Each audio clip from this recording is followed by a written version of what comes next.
Assalamualaikum warahmatullahi wabarakatuh. Halo adik-adik, apa kabar kalian semua? Semoga kita semua dalam keadaan yang sehat ya selama pandemi ini. Nah, sebelum kita masuk ke dalam materi, alangkah baiknya kalau kita membaca doa terlebih dahulu, supaya apa yang kita dapat nanti bisa bermanfaat buat kita semua. Al-Fatihah. Amin. Oke.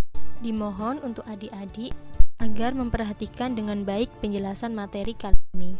Adik-adik semua, dalam pertemuan kali ini kita akan membahas tentang infak dan sedekah. Kalian semua pasti sudah tidak asing kan dengan kata tersebut?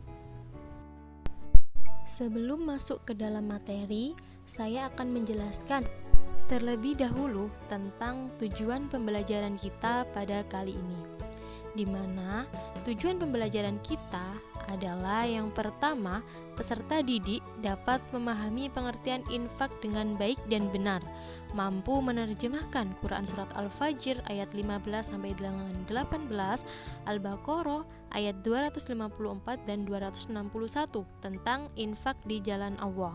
Kemudian mampu menganalisis isi kandungannya, mampu menyimpulkan keterkaitannya, mampu menghafal, mampu mendemonstrasikan hafalannya, mampu membuat sebuah proyek video hafalan, mampu mempresentasikan proyek video hafalan, mampu membuat laporan tertulis, kesimpulan keterkaitan kandungan, dan mampu untuk mempresentasikan laporan tersebut.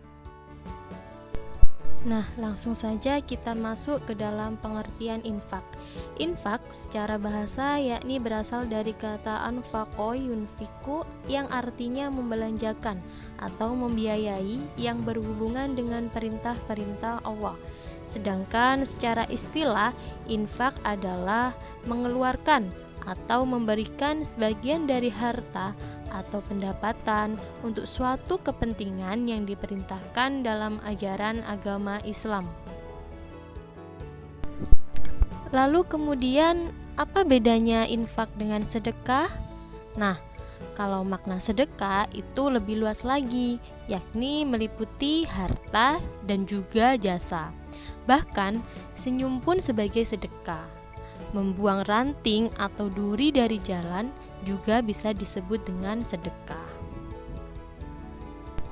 Nah, kemudian yang selanjutnya adalah infak dan sedekah dengan harta yang baik. Ini terkandung dalam Quran Surat Al-Baqarah ayat 267 yang artinya, hai orang-orang yang beriman, nafkahkanlah di jalan Allah dengan sebagian dari hasil usahamu yang baik-baik dan sebagian dari apa yang kami keluarkan dari bumi untuk kamu. Dan janganlah kamu memilih yang buruk-buruk lalu kamu menafkahkan daripadanya, padahal kamu sendiri tidak mau mengambilnya, melainkan dengan memincingkan mata terhadapnya. Dan ketahuilah bahwa Allah Maha Kaya dan Maha Terpuji. Ini menjelaskan bahwasanya sedekah yang kita keluarkan haruslah dengan harta yang baik. Lalu kepada siapakah kita berinfak dan bersedekah? Dalam Quran Surat At-Taubah ayat 60 dijelaskan, sesungguhnya zakat itu hanya untuk orang fakir, orang miskin, pengurus zakat, para mu'alaf, orang yang sedang memerdekakan budak, orang yang berhutang, orang yang berjuang di jalan Allah, dan untuk mereka yang sedang dalam perjalanan. Nah, beberapa orang tersebut adalah orang yang berhak menerima infak atau sedekah kita. Adik-adik, ternyata harta yang kita punya adalah sebagai ujian bagi kita. Entah itu harta berupa uang, berupa barang, ataupun berupa keluarga, itu adalah sebagai ujian bagi kita semua. Nah, seperti apa kita untuk menyikapi hal tersebut? Maka sepatutnya bagi kita untuk selalu peduli sosial, peduli terhadap lingkungan sekitar, dengan selalu menginfakkan sebagian dari harta kita kepada orang-orang yang membutuhkan, kepada orang-orang miskin, kepada orang-orang yang masuk dalam 8 golongan tadi. Nah, untuk selanjutnya yaitu bersegera dalam berinfak.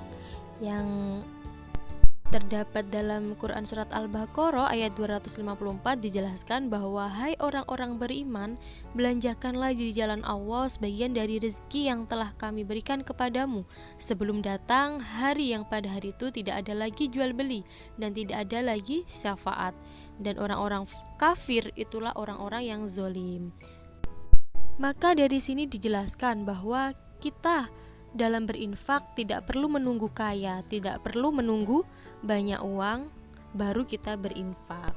Namun harus segera dalam bersedekah, dalam berinfak seperti yang sudah dijelaskan dalam Quran Surat Al-Baqarah ayat 254. Kemudian yang selanjutnya yakni tentang imbalan orang-orang yang menafkahkan hartanya di jalan Allah, di mana masuk dalam Quran Surat Al-Baqarah ayat 261 yang artinya perumpamaan nafkah yang dikeluarkan oleh orang-orang yang menafkahkan hartanya di jalan Allah adalah serupa dengan sebutir benih yang menumbuhkan 7 bulir. Pada tiap-tiap bulir 100 biji. Allah melipat gandakan ganjaran bagi siapa yang Dia kehendaki. Dan Allah maha luas karunia-Nya lagi maha mengetahui.